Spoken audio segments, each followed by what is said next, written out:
E olha, a gente vai entender um pouco mais do impacto, né, dessas medidas do governo no mercado financeiro, de olho, claro, nos produtos. A gente conversa agora com Rafael Fulanetti, ele que é presidente da Ancor e também sócio da XP, que já está aqui comigo. Muito bem-vindo, Rafael, bem-vindo aqui à nossa programação. Obrigado, Débora. Bom dia a todos os ouvintes da CNN Money. Bom dia.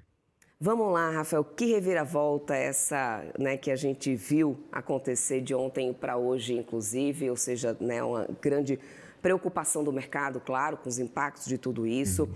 Mas antes de mais nada, eu quero entender do teu ponto de vista que tipo de sinal, né, de comportamento isso envia para o mercado em termos de previsibilidade, Uhum. tanto regulatória como de segurança jurídica, para poder conseguir optar por investir em determinados produtos no mercado.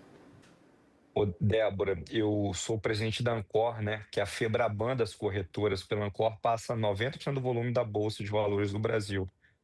E ontem eu estava na mesa de operações, vendo o mercado, e eu diria que, pensa num jogo de futebol, ontem talvez o Brasil estava ganhando de 2-0, né? Porque uma coisa que ninguém esperava era o contingenciamento que o governo ia fazer naquele nível, né? Todo mundo estava vendo que seria necessário um contingenciamento ali em torno de 20, 30 bilhões de reais, e foi feito, uma coisa que o mercado duvidava que ia ser feito, né? Então, pense que estava tudo bem, assim, uma coisa que foi um gol que o Ministério da Fazenda fez de ter feito esse bloqueio barra contingenciamento nesse nível, né?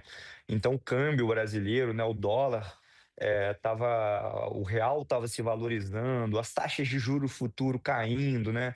Tava um sentimento muito bom, né?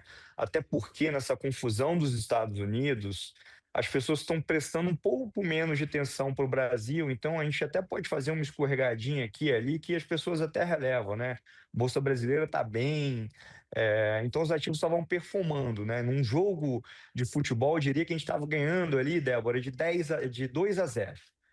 E aí, quando veio essas medidas administrativas do governo, né, da Fazenda, principalmente a questão do IOF, para investimento no exterior, esse jogo virou para 3-2. E eu diria que esses dois gols aí foram quase gols contras, né? Porque ontem à noite, a quantidade de ligação que eu recebi, perguntando se ia ter controle de capitais no Brasil, se eles iam taxar o estrangeiro.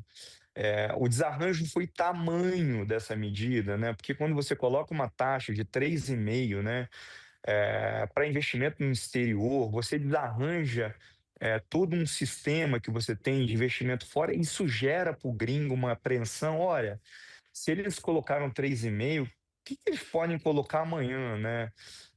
Eu vi uma declaração dizendo assim: olha, a gente vai colocar 3,5 porque isso vai estimular o brasileiro a investir no Brasil. Pelo contrário, né? Eu acho que quando coloca 3,5, o investidor ele fica assustado, porque ele pensa: qual que é o próximo passo? É colocar 5, né? Você acabou de fazer uma matéria agora explicando, né, o relatório do IFE, né, Instituição Fiscal Independente do Senado, que faz um trabalho muito sério, né, de falando do colapso das contas públicas em 26, 27, né? Então é de se imaginar que, ora, se colocaram 3,5 agora, o que que vão colocar depois, né? Então, isso gerou uma apreensão muito grande nos investidores, principalmente os estrangeiros. Eu diria que eu tive uma noite muito agitada até a medida, né, ser revogada, mas isso tudo gera um trauma, viu, Débora? Então, eu diria que desse jogo, né, no campeonato que estamos, ontem a gente perdeu de 3-2 e tem que ver como que o time reage hoje, viu? Então, eu diria que foi muito grave a forma que foi feita isso tudo ontem, né? Uhum. Então, e outra coisa também, Débora, você sabe quanto que o Brasil arrecada de IOF no ano? Hum. Pode atualizar. Algo em torno de 60 bilhões de reais, né, em IOF, né? As medidas que foram apresentadas ontem trariam mais 40 bilhões de arrecadação. Então, assim, um grau de incremento de receita feito de forma administrativa, sem discutir com a sociedade, sem passar pelo Congresso Nacional, muito relevante, né? Uhum. Geralmente, quando você tem uma medida de cunho administrativo, de corrigir distorções, a gente fala de impactos menos relevantes, 5, 10, 15 bilhões. Ora, 40 bilhões de reais é muito dinheiro sem discutir com a sociedade, sem passar pelo Congresso Nacional, sem ser um debate amplo, né? Uhum, Então, eu diria que ontem, assim, a gente teve um banho de água fria por uhum. aqui no mercado de capitais brasileiro. Rafael, olhando diretamente agora sobre os impactos nos produtos, né? Porque determinados produtos financeiros, como, bom, derivativos, crédito estruturado, câmbio, né? Tudo isso, câmbio de curto prazo, enfim. Tudo isso a gente já sabe que opera com margem muito sensível no dia a dia mesmo nas operações.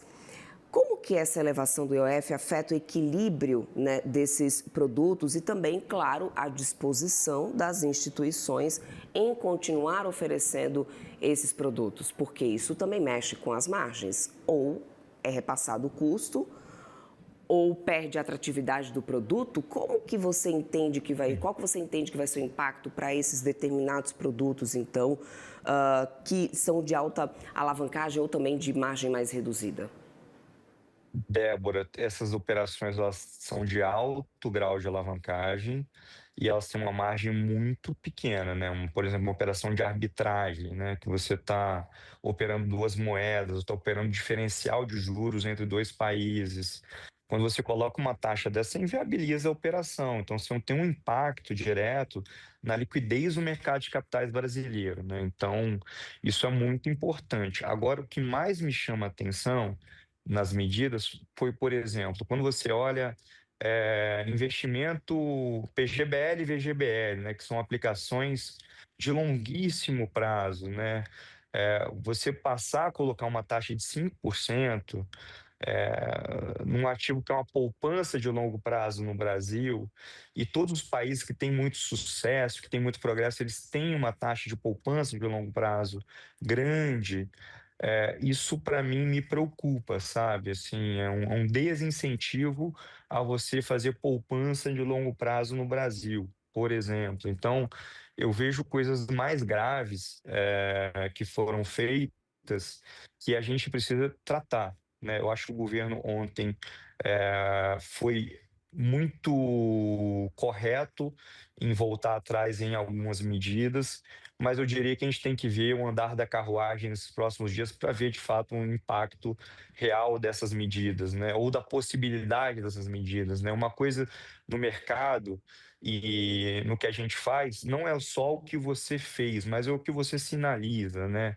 Então a gente tem sinalizado buscar uma recomposição das contas públicas por aumento de receita e não por corte de gastos, que é um grande clamor, não só do mercado, mas da sociedade brasileira. Então, isso gera, sim, apreensão, gera um pouco de desconfiança, algo que a gente não precisaria nesse momento, que o Brasil estaria ali voltando no radar do estrangeiro, uma vez a confusão nos Estados Unidos. Então, eu diria que a gente perdeu uma bela oportunidade. Uhum. Agora, Rafael, e sobre a possibilidade de fuga, né, para instrumentos alternativos e que não sejam regulados, como uma forma mesmo de fugir, ou seja, o tiro literalmente saindo pela culatra, que seria o quê? Com esse aumento, né, dos custos de instrumentos que são convencionais, qual que seria então o risco dos investidores migrarem para essas soluções que não são reguladas, tipo stablecoins, fintechs internacionais nesse momento, até estruturas offshore, coisas que façam fugir desse escopo, né, da CVM e do Banco Central por causa de custo operacional? Para a gente entender, né, assim, você poderia aumentar ali a pessoa viajar com dinheiro em espécie, por exemplo. Mas, Débora, o mercado de câmbios no Brasil ele é tão profundo, ele é tão grande, que esses instrumentos alternativos ele não daria conta de suprir essa necessidade, né? As grandes empresas jamais usariam instrumentos alternativos, jamais operariam ativos não regulados.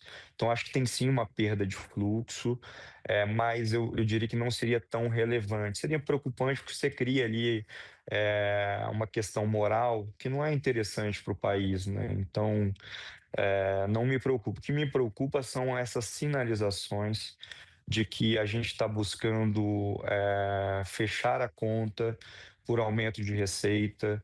A gente tem evitado discutir a qualidade do gasto público no Brasil, a possibilidade de redução de gasto público, isso para mim seria o mais grave, né. Então, eu entendo essas medidas, eu entendo a intenção, mas eu diria que o tiro ontem saiu pela culatra.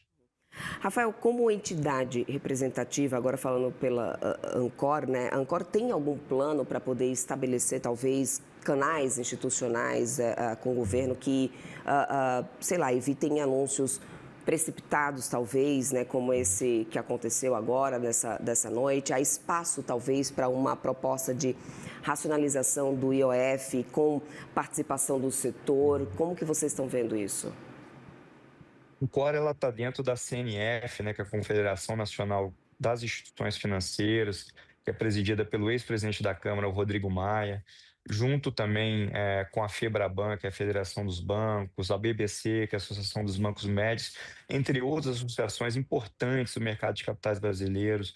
Então, assim, a gente sim vai buscar diálogo, vai buscar sentar à mesa, vai buscar soluções, porque só no diálogo, só na construção da política pública junto, setor público e setor privado, que a gente vai sair de medidas mais concretas que beneficiem a população brasileira. Então, a gente é assim no diálogo, a gente nasceu pelo diálogo, a associação tem 50 anos, então, com certeza, o Brasil pode contar com a Ancor, que a gente vai certamente participar desses debates e ajudar a construir.